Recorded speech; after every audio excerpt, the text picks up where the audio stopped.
তাহলে এই মুহূর্তে আমরা যে মূল কাজ মানুষের বিপদে পাশে দাঁড়ানো, তাদের মানে সমাজের কল্যাণ, আমাদের বিশ্বনবী সাল্লাল্লাহু আলাইহি ওয়াসাল্লাম ছিলেন পৃথিবীর শ্রেষ্ঠ সোশ্যাল ওয়ার্কার।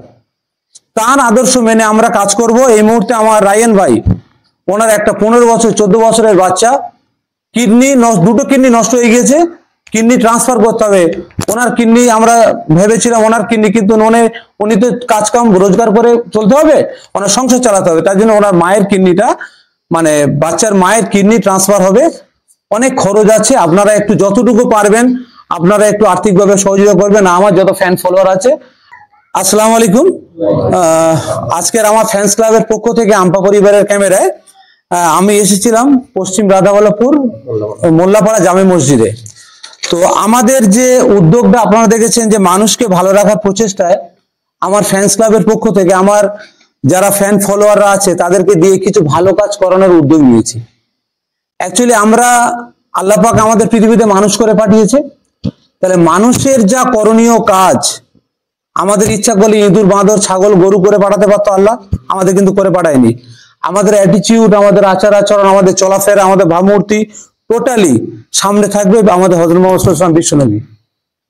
আমাদের বিশ্বনবীর মূল নীতি আদর্শ ছিল যে পীড়িত দরিদ্র অসহায় মানুষের সেবা করা। এমনকি তিনি ছিলেন, আমি বলবো, পৃথিবীর শ্রেষ্ঠ সোশ্যাল ওয়ার্কার।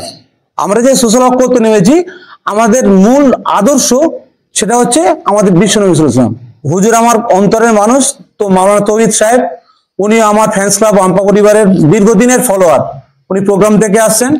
আর মাওলানা হাসানুজ্জামান সাহেব থেকে শুরু করে সবাই এর আগে যা প্রোগ্রাম করেছেন আপনারা দেখবেন। এমন কিছু মানুষ আমাদের পৃথিবীতে আল্লাহ পাক এখনো রেখেছে, যাদের কারণে পৃথিবীতে আল্লাহ রাখার প্রয়োজন মনে করেছে।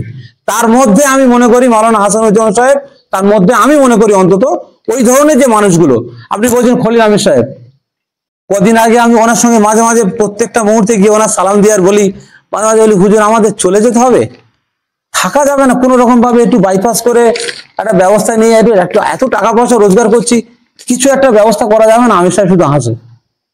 তো আমাদের সবাইকে কিন্তু পৃথিবী ছাড়তে হবে আর ভালো কাজ করতে হবে। ভালো কাজ অনেক বড় ইবাদত, ভালো কাজ অনেক বড় ইবাদত। একটা বাচ্চা পুকুরে পড়ে গেল, সেই বাচ্চাটাকে উদ্ধার করা, আমি হাদিসে হুজুর তাই তো শুনেছি যে কোনো সময় দেখা যায় বাচ্চা পুকুরে পড়ে নামাজের নিয়ত ছেড়ে সেই বাচ্চাটাকে উদ্ধার করে পুনরায় সেখান থেকে নামাজ পড়া যাবে। তাহলে ভালো কাজের গুরুত্ব আল্লাহ কত দিয়েছে। আমরা ভালো কাজ করব সবাই, আর প্রত্যেকে আমরা জাজমেন্ট করব যে আল্লাহ আমাদের কতটা ভালোবাসে। সকাল থেকে সন্ধ্যা পর্যন্ত আমরা যা রুজি রুটি যেটুকু পাবো, দেখবো হালাল কতটা, সেটা আমার হালাল পয়সায় কেনা কিনা, আমার হালাল রুজি রুটি থাকলে সারাদিন এইটা নিয়ত করবো আল্লাহ আমার শরীরে যেটুকু যাবে সেটা যেন একদম কোনো রকম ভাবে অসৎ পয়সা না হয়।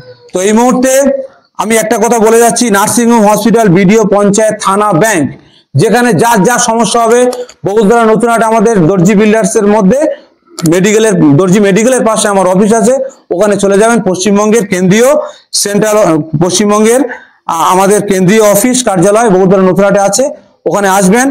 নার্সিংহোম, হসপিটাল, বিডিও, পঞ্চায়েত, থানা, ব্যাংক, স্কুল, কলেজ, আদালত, যেখানে যার যা সমস্যা হবে আমার সঙ্গে মশওয়ারা করুন। চিকিৎসা সংক্রান্ত ব্যাপারে এমার্জেন্সি চিকিৎসা পরামর্শ সহায়তা কেন্দ্র, দি সরারহাট জায়েজ হসপিটাল, জাইদার হসপিটাল, জানেন জাইদার হসপিটাল, সরারহাট হসপিটাল। আপনারা যার যা সমস্যা হবে এই লিফলেট নিয়ে ওখানে চলে যাবেন, এরপরে আমরা মেম্বারশিপ কার্ড দিয়ে দেবো। যার যা বিপদ হবে, নার্সিংহোম বড় ধরনের কোন রোগ সমস্যা হলে আপনারা ওখানে যাবেন। টাকা পয়সা সংক্রান্ত ব্যাপারে পরে আমরা অফিসে আলোচনা করব। কি বললাম বুঝতে পেরেছেন সবাই? তাহলে চিকিৎসা সংক্রান্ত ব্যাপারে জাইদার হসপিটাল, জাইদার জেআইএস, দি সরারহাট জায়েজ হসপিটাল আপনারা যাবেন। 300 শয্যা বিশিষ্ট এ গ্রেড, NABH ও WBHS মান্যতাপ্রাপ্ত হসপিটাল, ওখানে আপনারা যাবেন। বাকিটা আমরা দেখে নেব। আর রায়ান ভাইকে আমরা ওনার সমস্যা মনে করব না, এটা আমাদের সমস্যা। আমরা অন্যের সমস্যাকে যখন নিজের বলে যখন মনে করব, তখন আল্লাহ আমাদের সমস্যাগুলো দূর করে দেবে। ওই জন্য বলছি রায়ান ভাইয়ের সমস্যা নয়, আজকের ওর বাচ্চা, আমার বাচ্চা 6 বছর বয়স, আর রায়ান ভাইয়ের বাচ্চার বয়স 15 বছর। তাহলে আমার বাচ্চার বয়স যখন ছিল তখন রায়ান ভাই নিশ্চিত ছিল আমার বাচ্চার এরকম হতেই পারে না। ওই জন্য বলছি আমাদেরও হতে পারে। ওই জন্য আমরা সবাই অন্যের বিপদে একটু 10-এর লাঠে 1-এর বোঝা, সবাই আমরা একটু সহযোগিতা করি।